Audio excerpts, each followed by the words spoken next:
الحمد لله رب العالمين والصلاة والسلام على أشرف الأنبياء والمرسلين أما بعد فأعوذ بالله من الشيطان الرجيم من همزه ونفخه ونفثه بسم الله الرحمن الرحيم رب اشرح لي صدري ويسر لي أمري واحلل عقدة من لساني يفقه قولي اللهم انفعنا بما علمتنا وعلمنا ما ينفعنا وزدنا علما فبشر عباد الذين يستمعون القول فيتبعون أحسنه أولئك الذين هداهم الله وأولئك هم أولو الألباب أعوذ بالله من الشيطان الرجيم بسم الله الرحمن الرحيم وعد الله المؤمنين والمؤمنات جنات تجري من تحتها الأنهار خالدين فيها ومساكن طيبة في جنات عدن ورضوان من الله أكبر ذلك هو الفوز العظیم وعد اللہ المؤمنین والمؤمنات وعدہ کیا ہے اللہ نے مومن مردوں اور مومن عورتوں سے جنات باغات کا تجری من تحتها الانہار جن کے نیچے سے نہریں بہتی ہیں خالدین فیہا وہ ہمیشہ رہیں گے اس میں ومساکن طیبۃ فی جنات عدن اور پاکیزہ گھر فی جنات عدن ہمیشگی کی جنت میں رضوان من اللہ اکبر اور اللہ کی رضامندی وہ زیادہ بڑی چیز ہے ذالک هو الفوز العظیم یہ بہت بڑی کامیابی ہے۔ جو پیچھے اللہ تعالیٰ نے منافقین کا ذکر کیا کئی صفحات میں، تو پھر پچھلی آیت میں آیت نمبر 70 میں آیت نمبر 71 میں اللہ تعالیٰ نے مومنین کا ذکر کیا، منافقین کا ذکر کیا، منافقین کی سزاؤں کا ذکر کیا، جس سے پتہ لگتا ہے کہ اگر ایک شخص انکار کرے اللہ رسول کے احکامات کا، منافقانہ کردار ادا کرے، تو اللہ رب العالمین کی طرف سے کتنی کڑی سزا ہے۔ تو انسان کے دل میں خوف پیدا ہوتا ہے منافقوں جیسے اعمال سے، غلط قسم کے اعمال سے۔ پھر اللہ نے مومنین کا ذکر کیا اور اللہ تعالیٰ نے ان کا انجام بھی بیان کیا، تو اس سے پتہ لگتا ہے کہ صرف اللہ کا ڈر نہیں ہونا چاہیے، بلکہ اگر ایک انسان اللہ کی طرف رجوع کرے، توبہ کرے، تو پھر انسان کو اللہ کی رحمت کی امید بھی ہونی چاہیے۔ ایمان، امید اور خوف دونوں کے درمیان ہے۔ تو اللہ تعالیٰ نے آیت نمبر 71 میں، پچھلی آیت میں جو کل ہم نے پڑھی، مومنین کا ذکر فرمایا کہ مومنین کا آپس میں تعلق وہ پیار محبت کا ہوتا ہے، اخوت کا ہوتا ہے، ایک دوسرے کی مدد کا ہوتا ہے۔ مومنین ایک دوسرے کے لیے رحم دل ہوتے ہیں اور مومنوں کا ایک دوسرے سے ولا کا تعلق ہوتا ہے۔ کافروں پر سخت ہوتے ہیں، کافروں سے برا کا تعلق ہوتا ہے، اور مومن نیکی کا حکم دیتے ہیں، برائی سے روکتے ہیں، اور نماز قائم کرتے ہیں اور زکوٰۃ ادا کرتے ہیں۔ اللہ کے حقوق بھی مکمل طریقے سے سر انجام دیتے ہیں اور حقوق العباد بھی اچھے طریقے سے سر انجام دیتے ہیں۔ وَيُطِيعُونَ اللَّهَ وَرَسُولَهُ ہر معاملے میں اللہ اور اللہ کے رسول کی اطاعت کرتے ہیں، چاہے وہ حقوق اللہ ہوں، چاہے وہ حقوق العباد ہوں، چاہے وہ چھوٹے اعمال ہوں، چاہے وہ بڑے اعمال ہوں۔ انہوں نے پوری طرح اپنے آپ کو اللہ رسول کے احکامات کے مطابق ڈھالا ہوتا ہے۔ تو اللہ نے فرمایا کہ یہی لوگ ہیں کہ عنقریب اللہ ان پہ رحم فرمائیں گے اور اللہ انہیں اپنے عذاب سے نجات دیں گے اور اللہ انہیں جنتوں میں داخل کریں گے۔ اللہ تعالیٰ بہت غالب اور حکمت والے ہیں۔ تو اب اللہ تعالیٰ اس آیت کریمہ میں مزید وضاحت کے ساتھ مومنین مرد و عورتوں کا انجام بیان کر رہے ہیں، ان کا اللہ کے ہاں مقام بیان فرما رہے ہیں۔ اللہ فرماتے ہیں وعد اللہ المؤمنین والمؤمنات، وعدہ کر رکھا ہے اللہ نے مومن مردوں اور مومن عورتوں سے جنات باغات کا۔ آخرت میں اللہ نے جنت کا وعدہ کر رکھا ہے، تجری من تحتها الانہار، جس کے نیچے سے نہریں بہتی ہیں، باغات ہیں، درخت ہیں گھنے لمبے لمبے سایوں والے، اور پھر نیچے سے پانی جاری ہے، نہریں جاری ہیں۔ خالدین فیہا وہ ہمیشہ ہمیشہ رہیں گے ان میں، ان باغات میں۔ ومساکن طیبۃ پاکیزہ گھر ہوں گے، خوبصورت، بڑے قیمتی، فی جنات عدن، ہمیشگی کے باغات میں۔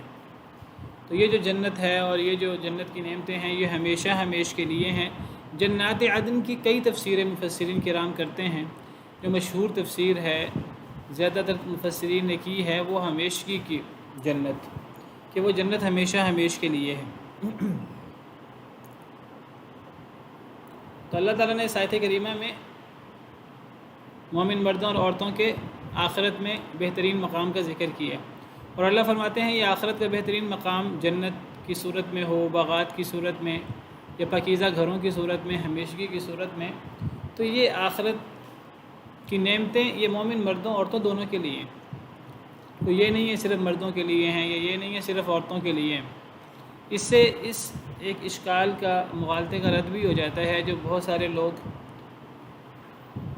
غیر مسلم وہ مردوں عورتوں کے میں برابری نہیں ہے، مردوں کے حقوق زیادہ ہیں، عورتوں کے حقوق کم ہیں، مردوں کو اسلام نے حکمران بنایا ہے اور ان کو قوام بنایا ہے، عورتوں کو نیچے رکھا ہے، ماتحت رکھا ہے، عورتوں کے حقوق نہیں ہیں، عورتوں کے حقوق کم ہیں۔ دیکھیے،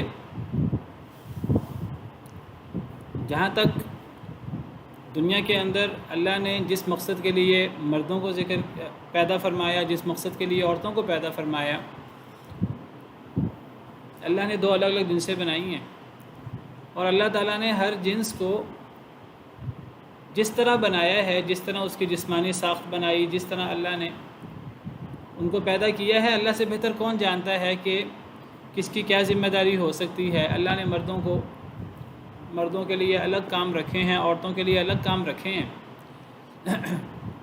اپنی اپنی جسمانی ساخت اور اپنی اپنی پیدائش کے مطابق مردوں عورتوں کی ذمہ داریوں میں فرق ہو سکتا ہے، جیسے اللہ کو بہتر پتہ ہے، لیکن جو بندہ اللہ اور رسول کے احکامات کے مطابق زندگی گزارتا ہے، چاہے وہ مرد ہو یا عورت، تو دونوں کے لیے اللہ نے انعامات کا وعدہ کیا ہے۔ یہ نہیں کہ مردوں کو اللہ نے انعامات دیے ہیں عورتوں کو نہیں دیے، یا عورتوں کو دیے ہیں مردوں کو نہیں دیے۔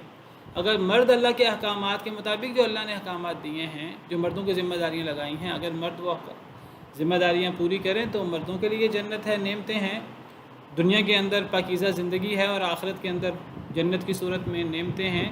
اور اگر عورتیں جو ان کو تفویض کردہ ذمہ داریاں ہیں، جو اللہ نے ان کے مطابق انہیں دی ہیں گھر کے اندر، اور جو بھی اسلام میں عورتوں کے ذمہ داریاں ہیں، اگر وہ پوری کریں، اللہ رسول کے حکم پر عمل کریں، تو ان کے لیے بھی دنیا کی زندگی پاکیزہ زندگی بن جاتی ہے، اور ان کے لیے بھی آخرت میں جنت اور اللہ کی بہترین قسم کی نعمتیں ہیں۔ تو نیک عمل کرنے کا جو بدلہ ہے، اچھا بدلہ دنیا میں ہو یا آخرت میں ہو، وہ مردوں کے لیے بھی ہے، عورتوں کے لیے بھی ہے، اور اس میں کوئی فرق نہیں ہے۔ قرآن کریم میں اللہ تعالیٰ نے اس موضوع کو کئی جگہ بیان کیا ہے۔ من عمل صالحا من ذکر او انثی وهو مؤمن فلنحیینہ حیاتا طیبہ۔ اللہ فرماتے ہیں کہ جو بھی نیک عمل کرے، خواہ وہ مرد ہو خواہ وہ عورت، اور وہ مخلص بھی ہو، سورہ نحل آیت نمبر 97، جو بھی عمل کرے نیک، مردوں میں سے ہو یا عورتوں میں سے، وہو مؤمن، اور وہ مخلص ہو، یعنی اللہ کے لیے نیک عمل کرے، وہ ایسا نیک عمل نہ ہو کہ جو دکھاوے کا ہو، ایمان والا بھی ہو اور اخلاص کے ساتھ نیک عمل کرے۔ فَلَنُحْيِيَنَّهُ حَيَاةً طَيِّبَةً، ہم اسے پاکیزہ زندگی عطا کریں گے، یعنی دنیا میں۔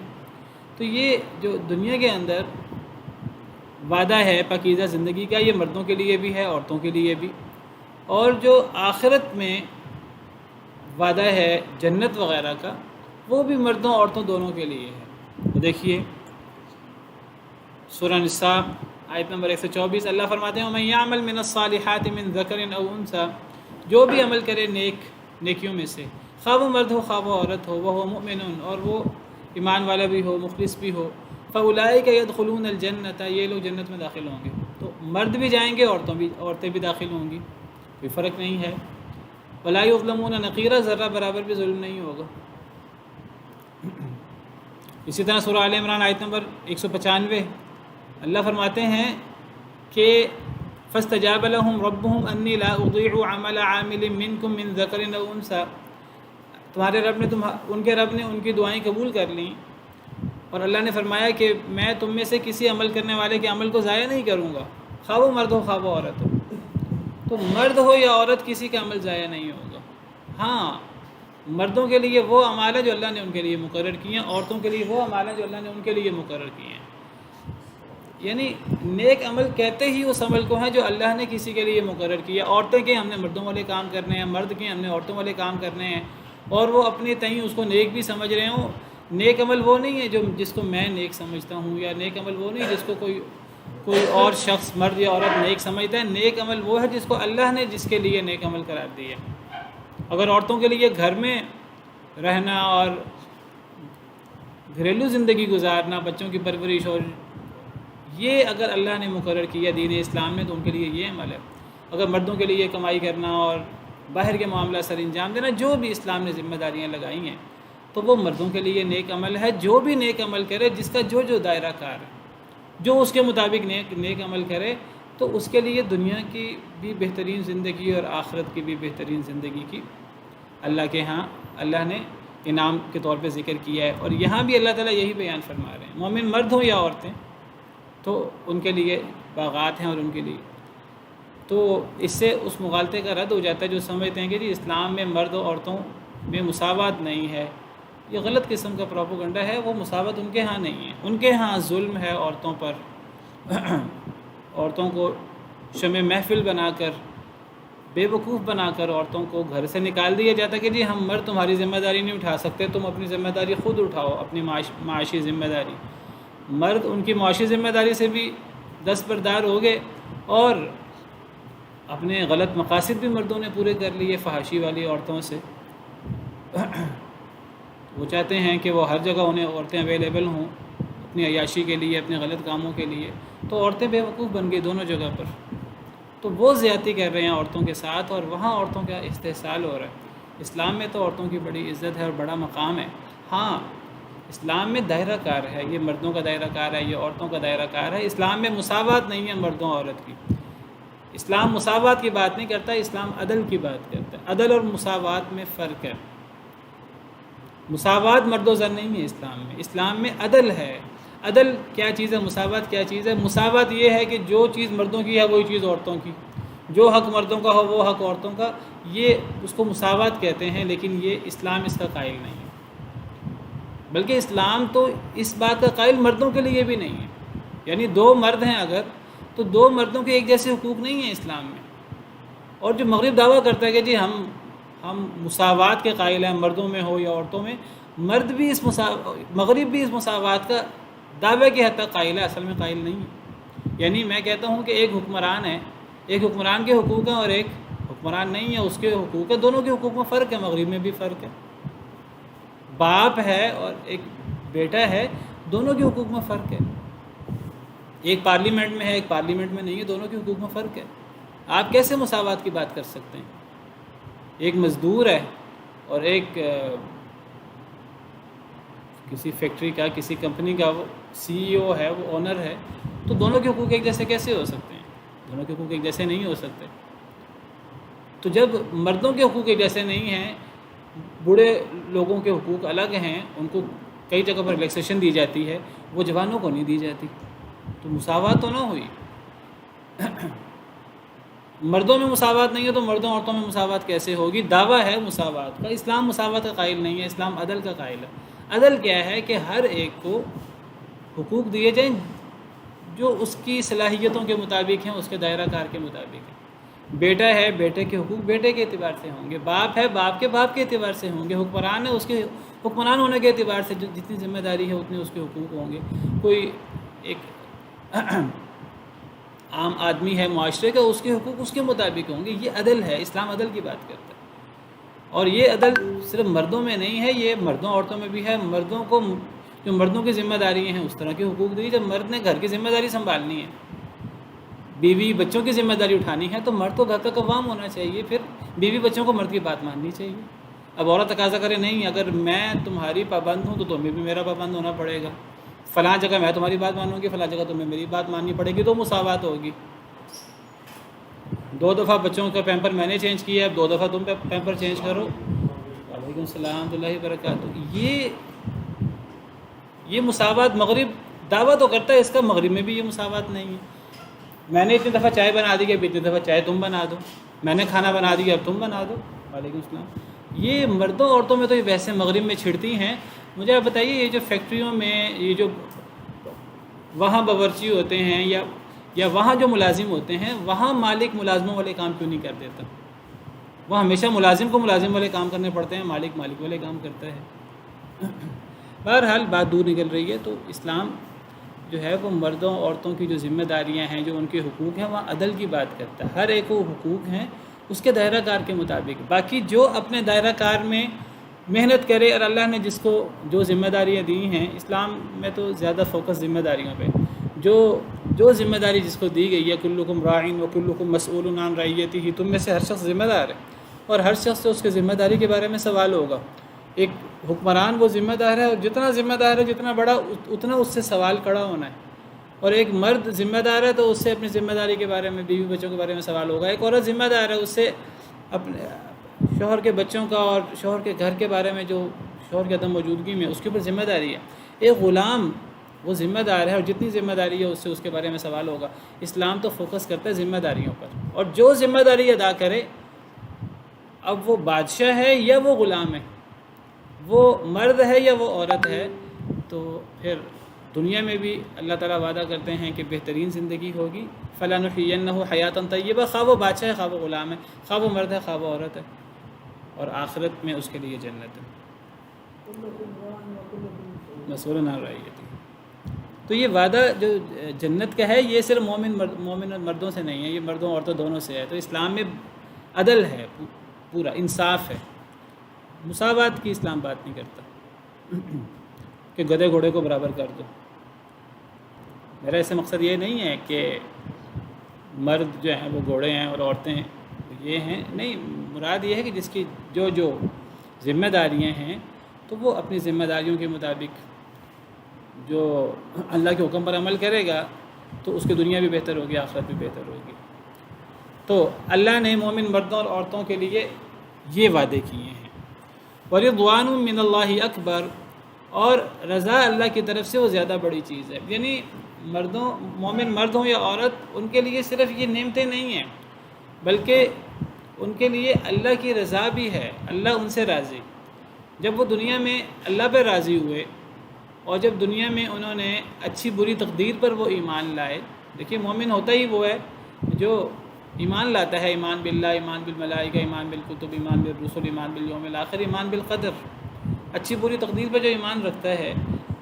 دنیا میں آسانیاں آئیں، اس نے کہا کہ یہ اللہ کا حکم ہے، اللہ کا فیصلہ ہے میرے بارے میں، شکر ادا کرتا ہے، تکبر نہیں کرتا۔ دنیا میں مشکلات آتی ہیں، وہ کہتا ہے میرے رب کا میرے بارے میں فیصلہ ہے، اللہ نے تو زمین و آسمان کو پیدا کرنے سے 50,000 سال پہلے لکھ دیا تھا، تو وہ صبر کے ساتھ، خندہ پیشانی کے ساتھ مشکل کو برداشت کرتا ہے۔ تو جب وہ راضی ہے اللہ کے فیصلوں پر، تو پھر اللہ بھی اس کو راضی کریں گے، اور اللہ اس سے راضی ہوں گے بدلے کے طور پر۔ صحابہ کرام رضوان اللہ علیہم اجمعین کے بارے میں، رضی اللہ عنہم ورضوا عنہ، اللہ ان سے راضی اور وہ اللہ سے راضی۔ تو جنت کے اندر جنتیوں کو جو ایک بڑی نعمت ملے گی، جس کے سامنے جنت کی ساری نعمتیں ہیچ ہوں گی، وہ اللہ کی رضا ہے۔ اللہ فرمائیں گے میں تم سے راضی ہوں، میں تم سے کبھی ناراض نہیں ہوں گا، اور یہ بات جنتیوں کے لیے جنت کی ہر نعمت سے بڑھ کر ہوگی۔ وَرِضْوَانٌ مِّنَ اللَّهِ اکبر، اللہ کی رضا یہ سب سے بڑی چیز ہے، یہ ان تمام نعمتوں سے بڑھ کر ہے۔ جنت کی جتنی نعمتیں ہیں، دیکھیں جنت کی نعمتیں دنیا کی نعمتوں کی طرح نہیں ہیں۔ جنت میں وہ نعمتیں ہیں جن کو نہ کسی آنکھ نے دیکھا، نہ کسی کان نے سنا، نہ کسی کے دل میں خیال آیا۔ تو جنت کی جتنی بھی نعمتیں ہیں، اللہ کی رضا، اللہ کا مومنوں سے راضی ہو جانا، یہ سب سے بڑی نعمت ہے۔ اللہ کا دیدار اور اللہ کی رضا، ذالک هو الفوز العظیم، یہ بہت بڑی کامیابی ہے۔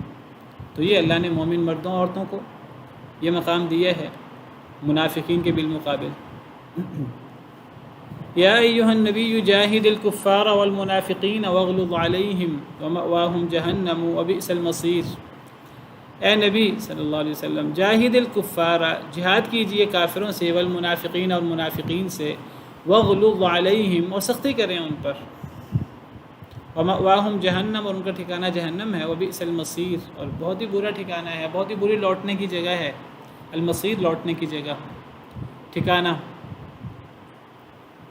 دوبارہ منافقین کا ذکر شروع ہو گیا۔ درمیان میں اللہ نے مومن مردوں عورتوں کا ذکر کیا، ان کی صفات کا ذکر کیا، ان کے مقام کا ذکر کیا کہ اللہ ان سے راضی ہیں، یہ ذکر کیا۔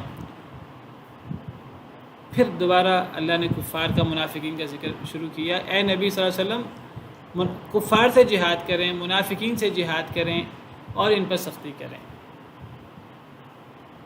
اب کفار اور منافقین کا ذکر ہے اور دو گروہوں کا ذکر ہے اور دو چیزوں کا ذکر ہے۔ خطاب نبی صلی اللہ علیہ وسلم کو ہے۔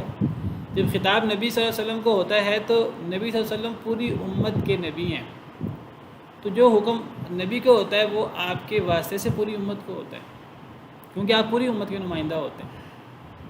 یہ آپ کو خطاب واحد کے صیغے کے ساتھ ہو، جمع کے صیغے کے ساتھ ہو، قرآن کریم میں پوری امت مراد ہوتی ہے، الا یہ کہ قرآن کریم میں یہ صراحت آ جائے کہ یہ حکم آپ کے لیے خاص ہے، پھر وہ آپ کے لیے خاص ہو جاتا ہے۔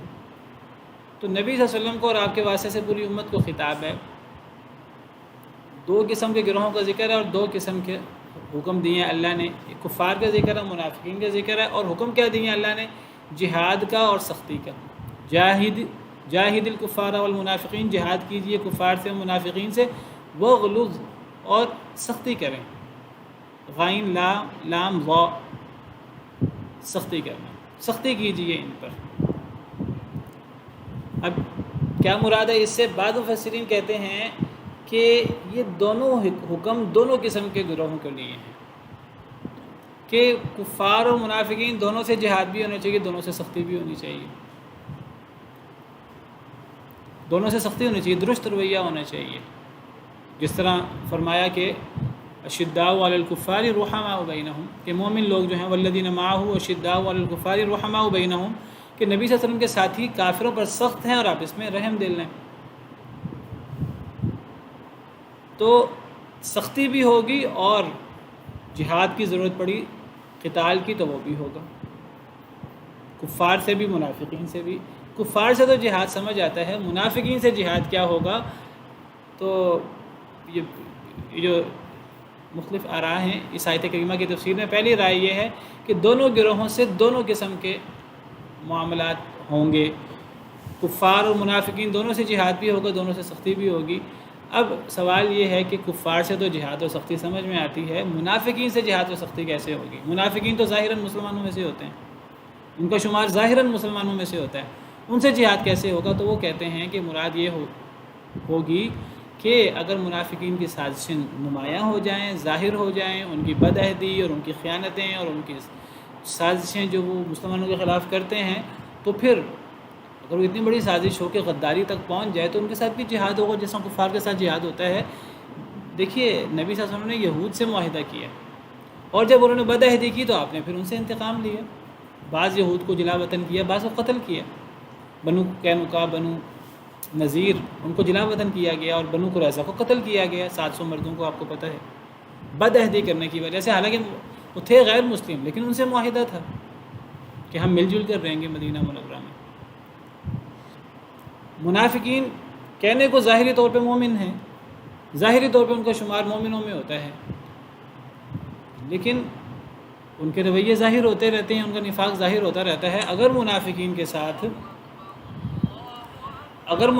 کے ساتھ کوئی ایسا اتفاق ہو کہ ان کی بڑی سازش پکڑی جائے، کوئی ان کا ایسا معاملہ پکڑا جائے تو ان کے ساتھ جہاد ہوگا پورے طریقے سے۔ منافقین نے سازشیں کی، نبی صلی اللہ علیہ وسلم کو شہید کرنے کی سازشیں کی، جس طرح یہود نے کی، منافقین نے بھی کی، دھوکہ کیا بڑا مسلمانوں کے ساتھ کئی مرتبہ۔ تو ایسا کوئی بڑی سازش پکڑی جائے تو ان کے ساتھ بھی، جیسا کفار سے جہاد ہوتا ہے تو ان کے ساتھ بھی جہاد کیا جائے، سختی کی جائے ان کے اوپر۔ دوسری رائے یہ ہے کہ کفار سے جہاد ہوگا اور سختی ہوگی، منافقین سے بھی جہاد اور سختی ہوگی، لیکن منافقین سے جہاد اور سختی سے مراد وہ کفار والا جہاد اور سختی نہیں ہے۔ منافقین سے جہاد اور سختی سے مراد ہے کہ ان سے زبان سے سخت معاملہ رکھا جائے، اور اگر وہ اسلام کے خلاف کوئی شراب پئیں، کوئی اس قسم کا معاملہ کریں تو ان پر حدیں نافذ کی جائیں، سزا دی جائے جو اسلام میں سزا ہے۔ بعض مفسرین کی یہ رائے ہے، اگر ان سے کوئی ایسا کام سرزد ہو جائے جس پہ حد وغیرہ لگتی ہے تو باقاعدہ ان پہ حدیں نافذ کی جائیں۔ یہ منافقین سے جہاد اور سختی سے مراد یہ ہے، اور کفار سے جہاد اور سختی سے مراد جو کفار کے ساتھ جہاد اور سختی ہوتی ہے۔ بعض مفسرین کہتے ہیں تیسری رائے یہ ہے کہ کفار سے جہاد ہوگا، منافقین سے سختی ہوگی۔ جہاد کا تعلق کفار کے ساتھ ہے اور سختی کا تعلق منافقین کے ساتھ ہے۔ یعنی کیونکہ منافقین ظاہر، اصل میں بڑا سوال یہ ہے، منافقین ظاہراً مسلمانوں میں سے ہیں، اور نبی صلی اللہ علیہ وسلم نے اپنے دور میں کئی دفعہ ایسے موقع پیش ہیں کہ منافقین کا نفاق واضح ہوا اور بڑی کرٹیکل صورتحال بن گئی، لیکن آپ نے یہی کہہ کر ان کو چھوڑ دیا کہ لوگ کہیں گے کہ محمد اپنے ساتھیوں کو قتل کروا رہے ہیں۔ تو بعض مفسرین کہتے ہیں کہ جہاد کفار کے ساتھ ہے، منافقین کے ساتھ سختی ہے۔ تو دو گروہ ہیں، دو حکم ہیں، ایک حکم کفار کے ساتھ ہے، ایک حکم منافقین کے ساتھ ہے۔ بہرحال امام ابن کثیر رحمہ اللہ ان کا اکثر موقف ہوتا ہے، مختلف اقوال ہوتے ہیں، کہتے ہیں کہ سب اقوال قابل عمل ہیں، جیسے حالات ہوں گے ویسے معاملہ کیا جائے گا۔ اگر ایسے حالات پیش آ جائیں، بڑی سازش پکڑی جائے منافقین کی کہ اس طرح کی بڑی غداری اور بڑی سازش جس طرح کفار کی ہوتی ہے، تو ان کے ساتھ باقاعدہ کلا کما کیا جائے، ان کے ساتھ اور جہاد کیا جائے باقاعدہ۔ اور اگر وہ ایسے کام کریں جن پر حد لگتی ہے، حدیں لگائی جائیں، سخت ان کے ساتھ رویہ رکھا جائے، سخت معاملہ رکھا جائے۔ ورنہ اگر عام منافقانہ معاملات ہیں تو پھر ان کے ساتھ جہاد نہیں ہوگا، پھر ان کے ساتھ سخت رویہ ہوگا۔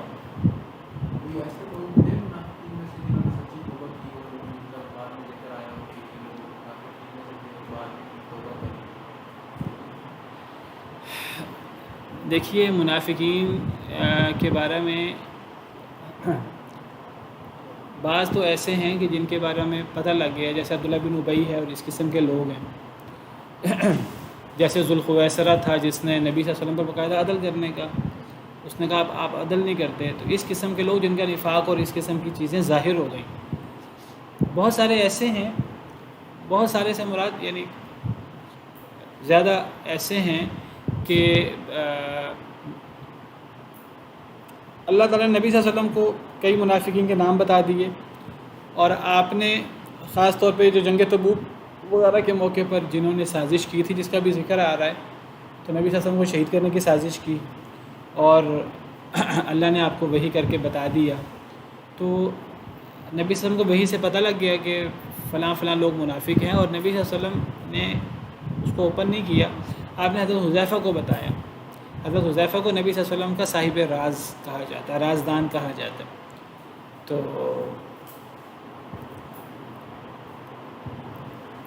نبی صلی اللہ علیہ وسلم کے بعد صحابہ کرام کیا کرتے تھے، اگر ان کو کسی شخص کے بارے میں شک ہوتا تھا کہ یہ مومن ہے کہ منافق ہے، تو وہ دیکھتے تھے کہ اس کی نماز جنازہ پڑھنے حضرت حذیفہ آتے ہیں کہ نہیں آتے۔ اگر حضرت حذیفہ نماز جنازہ پڑھتے تھے تو وہ بھی پڑھ لیتے تھے، اگر حضرت حذیفہ اویلیبل ہونے کے باوجود نماز جنازہ نہیں پڑھتے تھے تو وہ بھی سمجھتے تھے کہ اس کا معاملہ گڑبڑ ہے۔ سیدنا عمر رضی اللہ تعالیٰ عنہ نے حضرت حذیفہ سے پوچھا، دیکھیے آپ صحابہ کرام کا ایمان دیکھیے کہ وہ صحابہ جن کو نبی صلی اللہ علیہ وسلم نے کتنی دفعہ جنت کی بشارت دی، تو وہ صحابہ اپنے بارے میں ڈرتے رہتے تھے، ان کو اللہ کی رحمت کی امید بھی ہوتی تھی اور انہیں اللہ کا ڈر بھی ہوتا تھا جنت کی بشارتوں کے باوجود۔ تو سیدنا عمر رضی اللہ تعالیٰ عنہ حضرت حذیفہ سے پوچھا کرتے تھے کہ بس میں تم سے یہ نہیں کہتا کہ نبی کا راز کھول دو، بس مجھے یہ بتا دو کہ کہیں ان میں میرا نام تو نہیں ہے۔ تو یہ پوچھا کرتے تھے۔ حضرت حذیفہ نے کہا کہ میں آپ کو بتاؤں گا تو نہیں کہ نبی صلی اللہ علیہ وسلم نے مجھے کون سے لوگ بتائے تھے منافقین، لیکن بہرحال آپ ان میں نہیں ہیں۔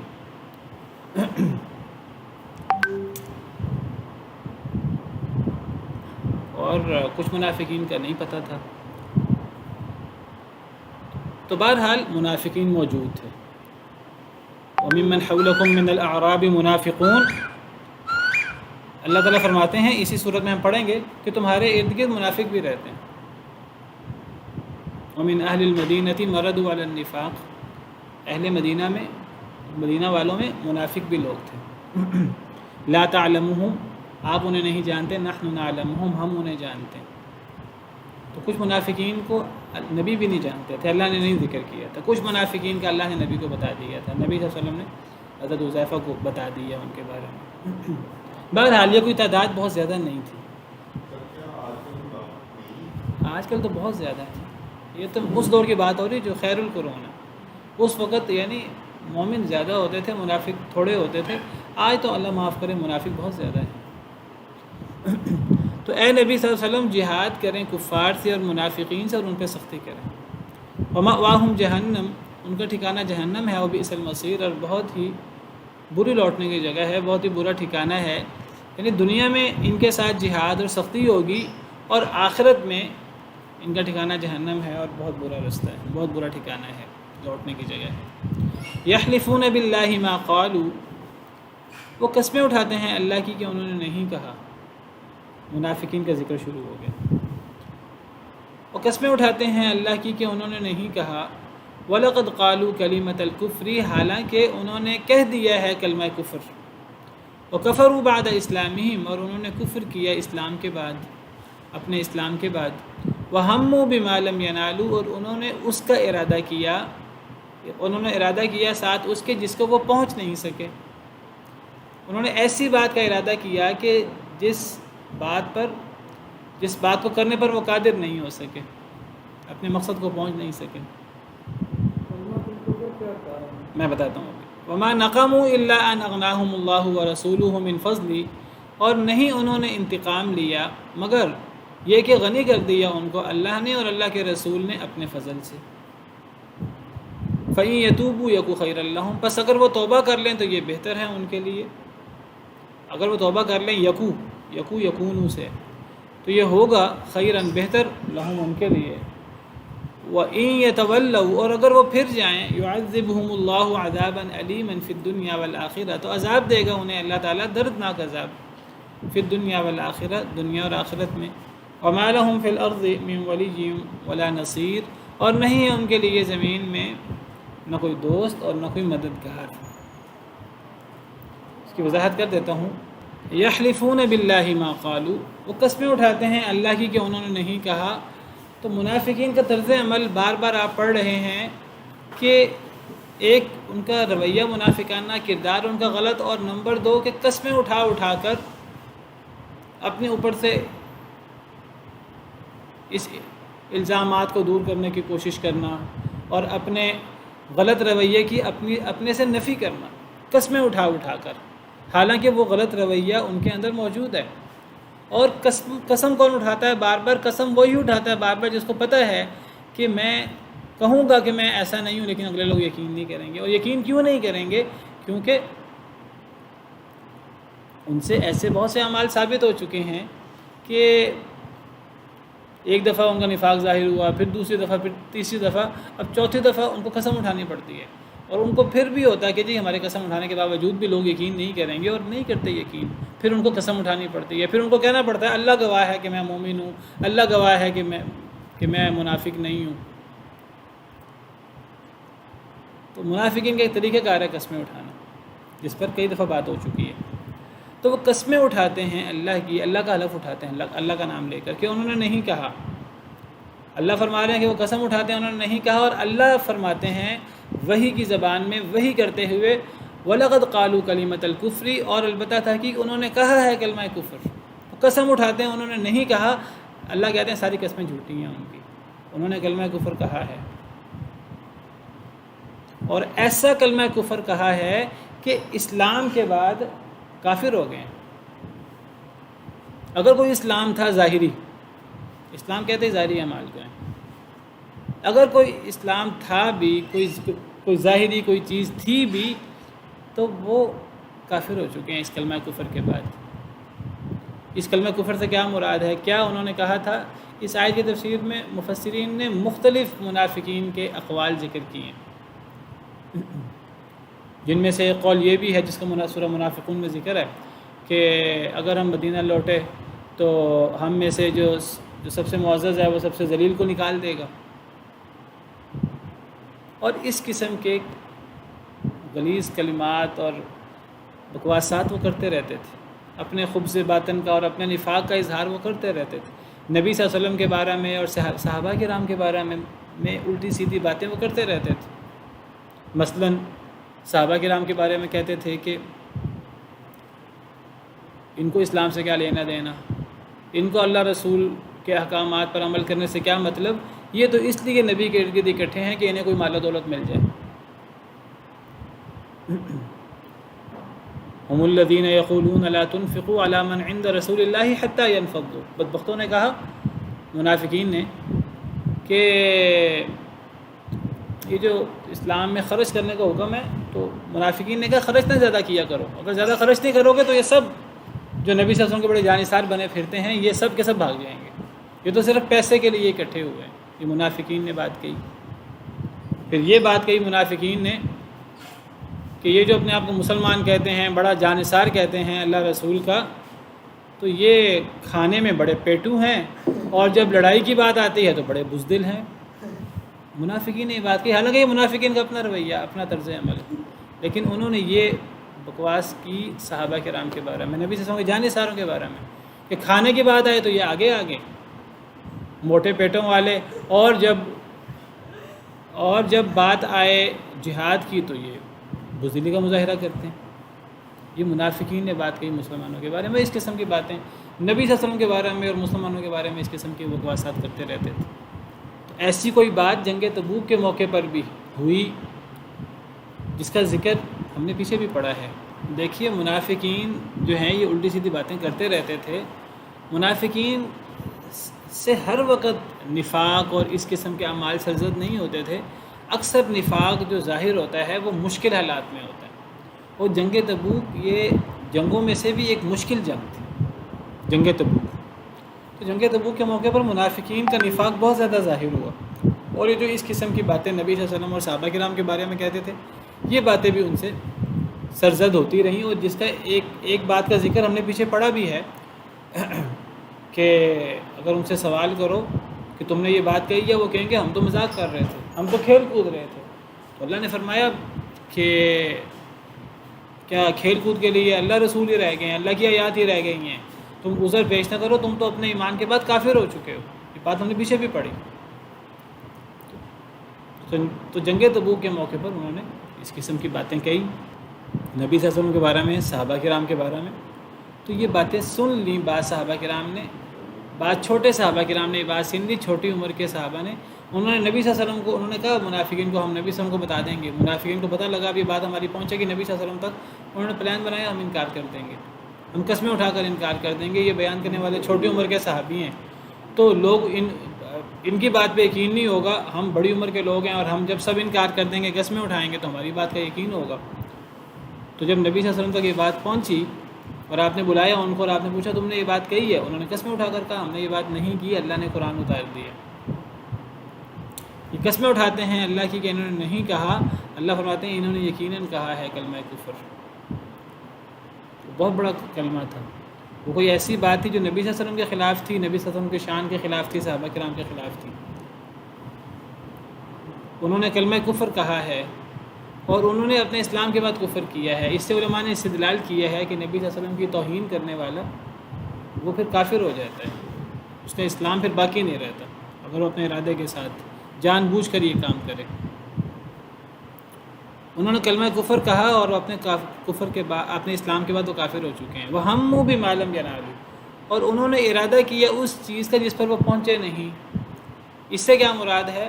انہوں نے صرف زبان سے ایسے منافقانہ باتیں نہیں کی، زبان سے اس قسم کے الفاظ ادا نہیں کیے، بلکہ انہوں نے سازشیں بھی کی عملی طور پر۔ جیسے میں نے ذکر کیا، نبی صلی اللہ علیہ وسلم کو شہید کرنے کی سازش کی۔ ایک گھاٹی کے پاس ایک گھاٹی آ رہی تھی، انہوں نے پروگرام بنایا کہ ہم اس گھاٹی کے اوپر، ہم پہاڑ کے اوپر ہم اکٹھے ہو جائیں گے، نیچے سے نبی صلی اللہ علیہ وسلم نے اور صحابہ کرام نے گزرنا ہے، تو ہم اوپر سے کوئی چیز گرا دیں گے تو جان چھوٹے گی ہماری۔ تو اس قسم کا انہوں نے پلان بنایا، پروگرام بنایا، اللہ تعالیٰ نے نبی صلی اللہ علیہ وسلم کو وحی کے ذریعے بتا دیا۔ تو اللہ فرماتے ہیں انہوں نے اس چیز کا ارادہ کیا، انہوں نے ارادہ کیا ساتھ اس کے جس کو وہ پہنچ نہیں سکے، یعنی اپنی مراد کو وہ پا نہیں سکے۔ جو انہوں نے پلان کیا تھا اس میں وہ کامیاب نہیں ہو سکے، کیونکہ اللہ نے بتا دیا۔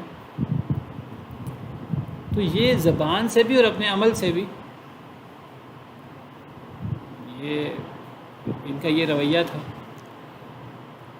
وما نقموا الا ان اغناهم اللہ ورسولہ من فضلہ، اللہ فرماتے ہیں کہ نہیں انہوں نے انتقام لیا مگر اس بات کا کہ غنی کر دیا ان کو اللہ نے اور اللہ کے رسول نے، من فضلہ، اپنے فضل سے۔ یعنی وہ اتنے مخالف کیوں ہیں مسلمانوں کے منافق، نبی صلی اللہ علیہ وسلم کے مسلمانوں کے اتنے مخالف کیوں ہیں کہ وہ زبان سے بھی تکلیف دیتے رہتے ہیں اور سازشیں بھی کرتے رہتے ہیں عملاً؟ وجہ کیا ہے؟ اللہ فرماتے ہیں وجہ کوئی نہیں ہے، وجہ صرف یہ ہے کہ اللہ نے انعامات زیادہ کر دی ہیں۔ کلا ان الانسان لیطغی ان رآہ استغنی، انسان تب سرکش ہو جاتا ہے جب وہ اپنے آپ کو غنی پاتا ہے۔ عام انسان کا، عام لوگوں کا یہ طریقہ کار ہے، تھوڑی سی اللہ کی نعمت آئی تو وہ اپنے آپ سے باہر ہو گئے۔ جتنا اللہ مال دیتے رہتے ہیں اتنا انسان سرکش ہوتا رہتا ہے۔ عام طور پر لوگوں کی یہ صورتحال ہے، مسلمان اللہ سے ڈرنے والے وہ اس سے مستثنیٰ ہوتے ہیں۔ جتنا اللہ کی طرف سے نعمتیں ہوتی رہتی ہیں وہ اتنا عاجز ہوتے رہتے ہیں، اتنا وہ لوگوں کے ساتھ نیکی اور حسن سلوک کرتے رہتے ہیں، لیکن ایسے لوگ تھوڑے ہوتے ہیں۔ زیادہ تر لوگوں کا رویہ یہ، تو فرمایا کہ منافقین کو قد کیا ہے، منافقین کی مخالفت کیا ہے اللہ رسول سے؟ صرف مخالفت یہ ہے، انتقام اس بات کا ہے کہ اللہ نے اور اللہ کے رسول نے انہیں غنی کر دیا، من فضلہ، اللہ کے فضل سے اللہ نے انہیں غنی کر دیا۔ تو اللہ نے غنی کر دیا، اب ان کو اللہ کا شکریہ ادا کرنا چاہیے تھا، اللہ کا شکر گزار ہونا چاہیے تھا، اللہ رسول کی اطاعت کرنی چاہیے تھی، لیکن وہ متکبر ہو گئے، اور جتنا اللہ نے انہیں غنی کیا وہ اتنا اللہ کے نبی صلی اللہ علیہ وسلم کے اور مسلمانوں کے مخالف ہو گئے۔ اب یہاں اللہ فرماتے ہیں انہوں نے انتقام نہیں لیا مگر اس بات کا کہ اللہ اور اللہ کے رسول نے انہیں غنی کر دیا۔ تو غنی کون کرتا ہے؟ غنی اللہ کرتا ہے کہ اللہ کا رسول بھی کرتا ہے؟ تو پھر یہاں اللہ کے رسول کا ذکر بھی ہے۔ اگر کوئی آج کہے کہ مجھے اللہ اور اللہ کے رسول نے غنی کیا ہے تو یہ کیا یہ بات صحیح ہوگی؟ صحیح ہوگی؟ نہیں، آج اگر کوئی بندہ یہ ایک بات کہے کہ میرا کاروبار بڑا چل رہا ہے، مجھے اللہ اور اللہ کے رسول نے غنی کر دیا ہے، نہیں تو اب قرآن کی آیت موجود ہے، پھر کیا کریں؟ غنی علم میں کیا ہوگا، یہاں تو علم کی بات نہیں ہو رہی، یہاں تو علم کی بات نہیں ہو رہی۔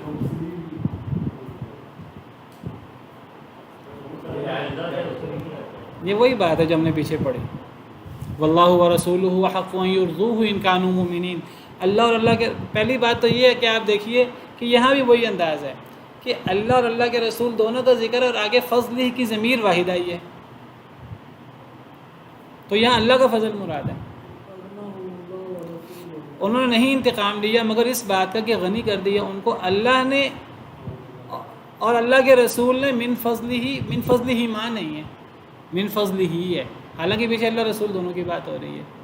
اصل میں مراد ہے اللہ نے غنی کر دیا اپنے فضل سے، اور نبی صلی اللہ علیہ وسلم کو ذکر اس لیے آیا کہ جب نبی صلی اللہ علیہ وسلم موجود تھے تو وہ جو اللہ کا فضل مسلمانوں پر ہوتا تھا اس کی ایک بڑی وجہ نبی صلی اللہ علیہ وسلم کی موجودگی اور آپ کی برکت، کہ وہ جو جہاد کے اندر نبی صلی اللہ علیہ وسلم موجود رہتے تھے اور آپ کی برکت سے جو فتوحات ہوتی تھیں، جو مال غنیمت ملتا تھا، جو نبی صلی اللہ علیہ وسلم کے پاس اکٹھا ہوتا اور نبی صلی اللہ علیہ وسلم اللہ کے حکم سے تقسیم کرتے تھے۔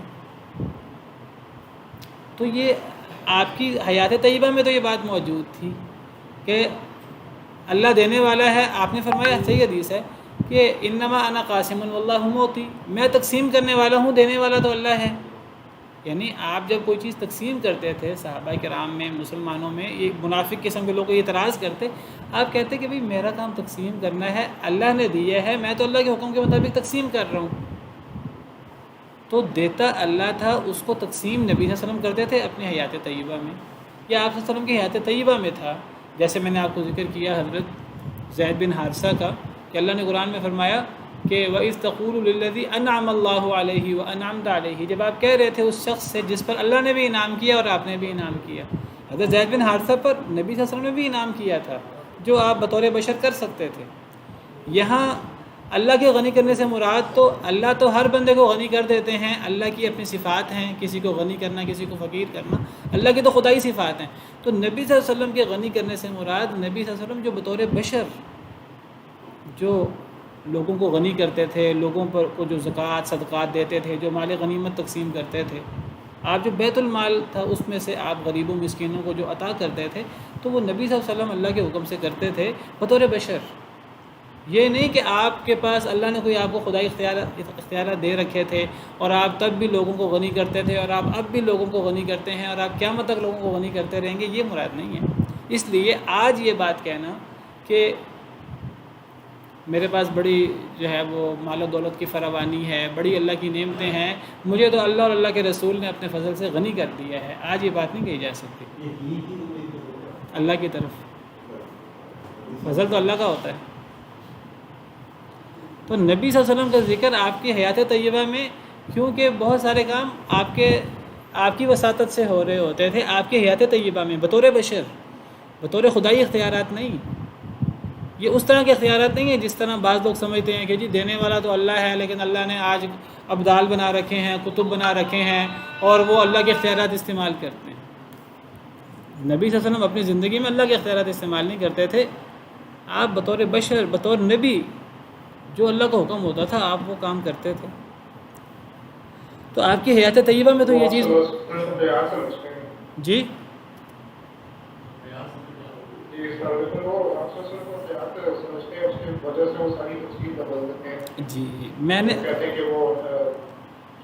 میں اسی بات کی وضاحت کرنے کی کوشش کر رہا ہوں کہ کچھ لوگ ہیں مسلمانوں میں جو ان قسم کی آیات کی غلط تفسیر کر کے وہ کہتے ہیں کہ جی جو اختیارات اللہ کے ہیں وہ اللہ نے اختیارات نبیوں کو بھی دے دیے ہیں، ولیوں کو بھی دے دیے ہیں، اب ولی بھی غنی کر دیتے ہیں، نبی بھی غنی کر دیتے ہیں، اب نبی بھی حاجت روا ہیں، مشکل کشا ہیں، اب ولی بھی حاجت روا ہیں، مشکل کشا ہیں۔ وہ اس قسم کی آیات کی غلط تفسیر کر کے اس قسم کی پھر انہوں نے پورا ایک عمارت قائم کر لی ہے، ایک پورا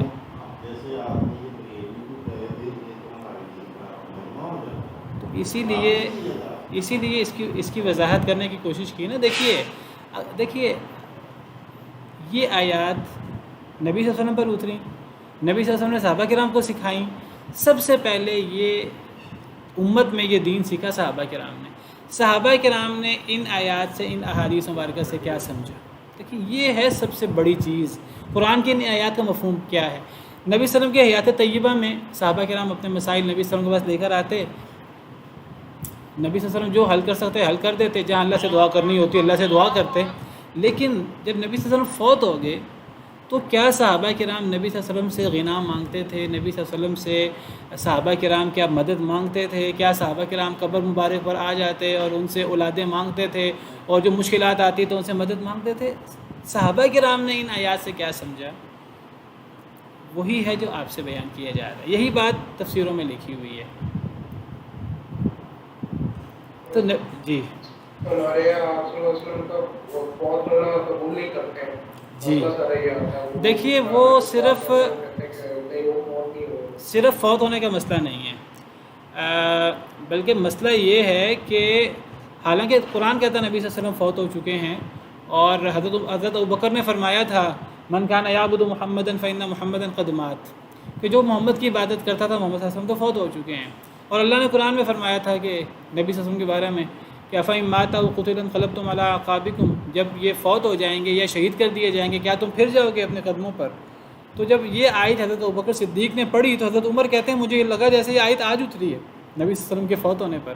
حضرت عمر کو یقین نہیں آ رہا تھا کہ نبی صلی اللہ علیہ وسلم فوت ہو چکے ہیں۔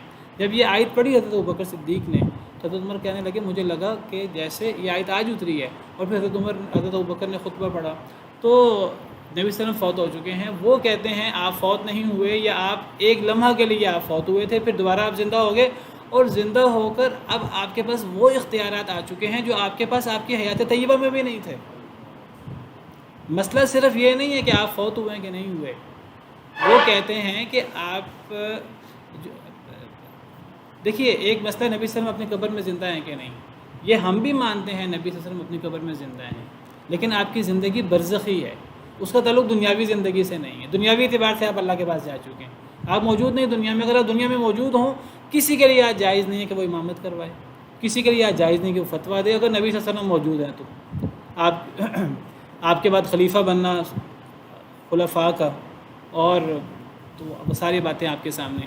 آپ اپنی قبر مبارک میں زندہ ہیں اور آپ کی زندگی برزخی ہے. یہی مطلب ہے حدیث مبارکہ الانبیاء احیاء فی قبورہم یصلون. انبیاء اپنی قبروں میں زندہ ہیں، نماز بھی پڑھتے ہیں برزخی انداز میں. ہم نہیں اس کو سمجھ سکتے. نعمتیں بھی دی جاتی ہیں ان کو، تو ہم اس کو سمجھ نہیں سکتے. جس طرح شہیدوں کے بارے میں، شہید بھی زندہ ہے لیکن ہمیں شعور نہیں ہے.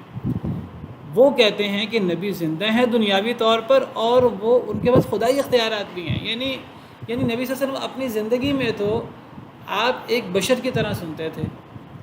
یہ نہیں تھا کہ آپ دنیا جہان کی مخلوقات کی زبانیں بھی آپ جانیں اور آپ دنیا جہاں کے لوگوں کی دعائیں بیک وقت آپ سنیں اپنی زندگی میں. ایسا نہیں تھا. لیکن آج ان لوگوں کا عقیدہ ہے کہ آج نبی صلی اللہ علیہ وسلم وہ سب کی دعائیں بھی، صرف نبی صلی اللہ علیہ وسلم نہیں، نبی صلی اللہ علیہ وسلم اولیاء اور جن سے وہ مدد مانگتے ہیں، ان کا عقیدہ یہ ہے کہ وہ آج یہ سب زبانیں جانتے ہیں اور بیک وقت ہزاروں لوگ ان کو پکاریں تو وہ سن لیتے ہیں. بھئی فرق کیا ہوا اللہ میں اور پھر ان بزرگان دین میں اور ان انبیاء میں؟ کیا فرق ہوا پھر؟ یہ تو پھر وہ جو مشرکین مکہ پھر جو اپنے بزرگوں کو پکارا کرتے تھے اور جو ان کے بارے میں عقیدے رکھتے تھے، پھر فرق کیا ہوا؟ پھر وہ جو شرک کی تردید ہوئی قرآن و حدیث میں، پھر وہ کس چیز کی تردید ہے؟ بہرحال لمبا موضوع ہے، میں اس موضوع میں جانا نہیں چاہتا. تو اس قسم کی بعض آیات ہیں جن آیات کو غلط انٹرپریٹ کر کے تو اس سے اپنے منمانے مفہوم بیان کیے جاتے ہیں. بعض آیات سے پتہ لگتا ہے کہ نبی صلی اللہ علیہ وسلم نے فرمایا کہ مجھ سے جو پوچھنا پوچھ لو. آپ نے فرمایا، آپ پر اللہ کی طرف سے وحی ہوتی تھی تو آپ نے فرمایا، تو وہ کہتے ہیں دیکھو جی نبی صلی اللہ علیہ وسلم کو ہر بات کا پتہ تھا تو آپ نے فرمایا جو مجھ سے پوچھنا ہے پوچھ لو. وہی آپ پر وحی ہوتی تھی، یہ بات بھول جاتے ہیں. آپ کو عالم الغیب بھی بنا دیا، آپ کو حاجت روا مشکل کشا بھی بنا دیا. بھئی آپ صلی اللہ علیہ وسلم پر مشکلات آئیں اپنی زندگی میں. حضرت عائشہ رضی اللہ تعالیٰ عنہ پر الزام لگا 1 مہینہ، جب تک اللہ نے بتایا نہیں آپ اس الزام کو صاف نہیں کر سکے. آپ خود پریشان تھے، جنگوں میں آپ پیش ہوتے تھے اور آپ کو جنگوں میں آزمائشیں بھی آتی تھیں، تکلیفیں بھی آتی تھیں. آپ کے عزیز و اقارب شہید بھی ہوتے تھے اور آپ فوت ہو گئے، اللہ کے پاس چلے گئے دنیاوی طور پر. تو صحابہ کرام کو مشکلات پیش آئیں آپ کے بعد، صحابہ کرام نے تو آپ کو نہیں پکارا کہ آپ ہماری مدد کر دیں. صحابہ کرام کے پاس کوئی مشکل آتی تھی، کوئی فقر، انہوں اللہ سے غنا مانگتے تھے. نبی صلی اللہ علیہ وسلم سے کبھی غنا نہیں مانگا. تو یہاں اللہ نے غنی کر دیا اور اس کے رسول نے من فضل ہی، اللہ کے فضل سے. اس سے مراد نبی صلی اللہ علیہ وسلم اپنی زندگی میں جو لوگوں کو جو مال غنیمت اور جو زکوٰۃ صدقات وغیرہ دیا کرتے تھے، تو یہ وہ مراد ہے بطور بشر یا بطور نبی. تو اللہ فرماتے ہیں کہ یہ منافقین اتنے مخالف کیوں ہیں اللہ رسول کے، مومنوں کے؟ اللہ فرماتے ہیں ان پر نعمتیں زیادہ آ گئی ہیں. ولیعذ باللہ. فَإِن يَتُوبُوا يَكُ خَيْرًا لَّهُمْ، اگر یہ توبہ کر لیں تو بہتر ہے ان کے لیے. اگر اب بھی توبہ کر لیں، اللہ اتنے غفور الرحیم ہے، اللہ ان کو اب بھی معاف کر دیں. وَإِن يَتَوَلَّوْا، اور اگر یہ پھر جائیں، اگر اپنی اس روش پہ منافقانہ اور اپنی اس غلط روش پہ قائم رہیں، يُعَذِّبْهُمُ اللَّهُ عَذَابًا عَلِيمًا فِي الدُّنْيَا وَالْآخِرَةِ، پھر عذاب دے گا انہیں اللہ، دردناک عذاب دنیا میں بھی آخرت میں بھی. دنیا اور آخرت میں پھر دردناک عذاب ان کا مقدر ہے. وَمَا لَهُمْ فِي الْأَرْضِ مِن وَلِيٍّ وَلَا نَصِيرٍ، اور نہیں ہے ان کے لیے زمین میں نہ کوئی دوست اور نہ کوئی مددگار. سبحان ربک رب العزة عما یصفون وسلام علی المرسلین والحمد للہ رب العالمین.